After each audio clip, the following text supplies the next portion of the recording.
On the seventh day, God took a rest after creating heaven. Kevin Durant choosing number 7 because it represents completeness. Oh man, he had the complete performance tonight. And he set a new Olympic men's basketball scoring record, taking over Carmelo Anthony. Oh man, Kevin, you did it again. And the USA looks like they're right back into it. Now, I'm going to be breaking down this game. Let's get right into it.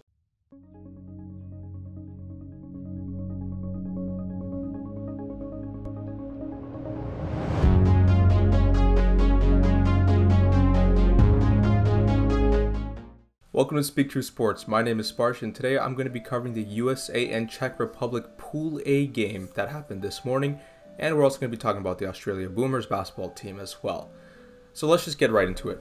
Looking at the box score, the USA won 119-84, winning by an astounding 35 points. Incredible. Now, they did look a bit shaky in the first quarter. You know, people thought, oh, this might be the old Team USA, as in like this current team. You know, people thought they would be losing this pretty easily, but you know, once the second quarter came in, they dropped 29 points to win that quarter, then 35, and then 37. Incredible. They did not let go of their feet on the gas pedal, and that's the thing I want to see from the USA. And also, you have to take into consideration that seeding in the Olympics, they also take in the point differentials as well. So it's really important that the USA scores as many points as possible so that they can get that preferential seeding for the playoffs. Because they could finish in first, actually, depending on how France plays these next few games. So to win by 35 points and to win by like over 40 against Iran, that's a huge upside for the Team USA. So now we just look at sort of the box score of each players.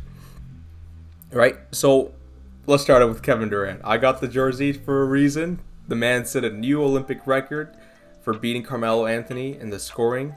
And he did this in only 3 Olympic games, whereas Carmelo did it in 4. So that's an amazing feat for Kevin Durant. Just start off with him, right? He had a complete performance. 23 points, 8 rebounds, 6 assists, and a 32 efficiency. And he did this on 8 for 11 shooting. And he did this from 4 for 7 from the 3. Amazing player. And now let's also talk about Jason Tatum, because he was also the team high scorer tonight. Got 27 points on 10 for 16 shooting 5 for 10 from the 3. And this guy also had 2 blocks and a 23 efficiency, right? Everybody from the USA shot fairly well tonight, with the exception of Damian Lillard, who was a bit poor from 3. But then again, the USA absolutely played amazing tonight. You know, once they got that second quarter going, they didn't look like they were going to slow down from here. Now, if we just sort of look at the team comparison, right? They shot 62% from the field. Amazing output offensively. Now, when we look at 62%, we take in the 2-pointers and the 3-pointers, they shot 81% in the 2-point line. And I think to myself, like, this is an amazing output, and this is an extremely high efficiency, and the USA needs to be doing this more, because when you look at the 3-point percentage, 20 for 42, yes, they shot 48%, but on nights when those shots are not falling down, that is going to be really crucial in those games against teams like France, Spain, and Australia, when you've got more skilled guys that will be able to physically contest those shots and also be able to grab those rebounds a lot better, especially off those misses. And that's going to be a problem because the USA has not been amazing in rebounding, which is why they acquired JaVale McGee and Keldon Johnson sort of as their more defensive-oriented pieces. So what I'd like to see from USA as they go forward is to improve by shooting more within the paint, driving more into the paint, right? They were able to do that very easily. That's why Jason Tatum was also able to get a higher shot performance tonight. And, you know, we've been wanting to see this game from him for a while. You know, he easily goes with the blow-by, with the layups, and he's able to generate a really nice mid-range shot. I mean, same with Kevin Durant and all of these guys, to be honest. They all have a really nice shot in the mid-range. Just take it down there, right? and just drive into the paint and then be able to just shoot it, because everybody else should be able to do that. And it's much easier and a higher percentage shot than just taking it from the 3. So this is what I would like to see from them as they go into the quarterfinals this week. We do not know who they are facing yet, but I will make sure to keep you guys posted on this. Now, just to talk about the Czech Republic, just gonna look at the box score for a bit.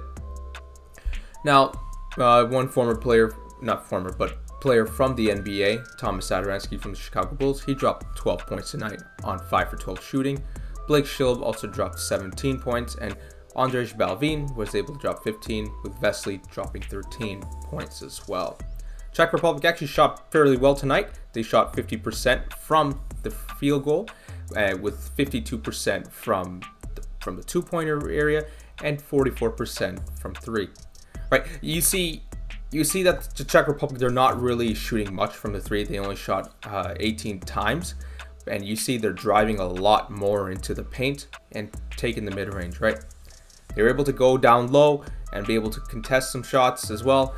And you see, this is the problem that USA needs to fix, because if they keep on taking these sort of 3-pointers, kind of like all-star game kind of shots, ball flow, right?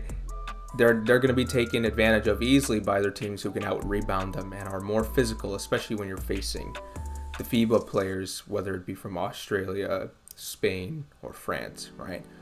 So, and yeah, like 50% shootings, right? The USA could have defended a bit better. I mean, despite the score differential, right?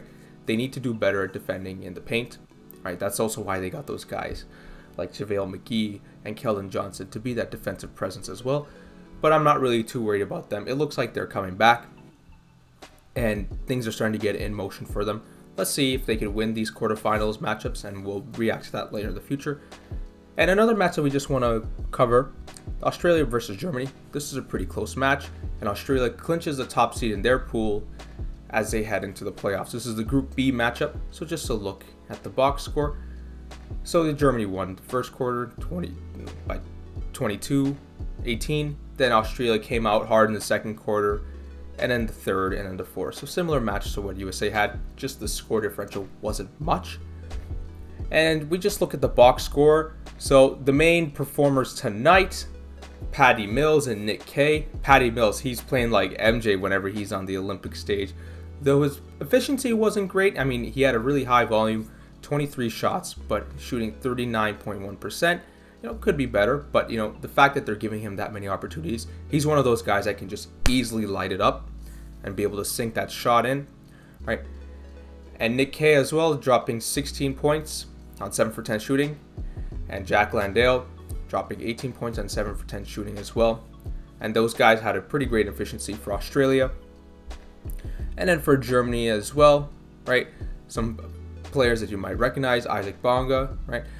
And when you see Germany, right, the key performers was Andre Obst with 17, Niels Giffey with 11, and Johannes Steinmann with 11 as well, right? Those guys also played pretty well for Germany tonight.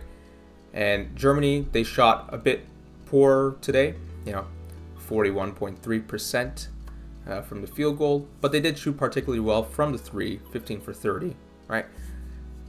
The Australia Boomers, they're definitely a team to watch out for these playoffs. They will definitely be one of those guys that are in the top of the race to win gold. So, to adjust to this game, the USA should really focus on driving to the paint, going down low, taking those mid-range shots and layups a lot more than the 3. I know the 3, you get a lot more points from it, right? When you're in the NBA, it's a lot more of a faster paced kind of offense, right? Especially after you get the rebound, the shot clock resets to 14. You can drive that to the 3 and just get those high amount of points. But it's a bit different in FIBA, when the play style is a lot slower. Players are more physical, right? It'll be better to drive it low. I mean, the USA, they definitely got some big, strong guys that can take it down easily and contest some shots, and also be able to shoot against people that are defending them. So this is what I'd like to see in the playoffs as the USA starts to face tougher competition. What do you guys think? Do you guys think the USA will be able to win the quarterfinals and get to the semis, or do you think they'll actually be upset in the playoffs?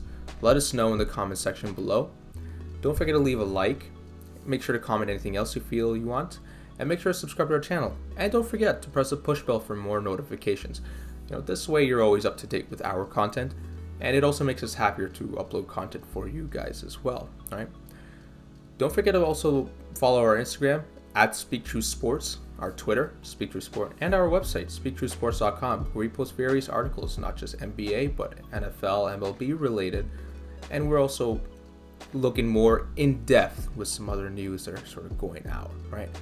Anyways, this is Sparsh. I'm signing out. Make sure to take it easy, stay safe, and stay awesome.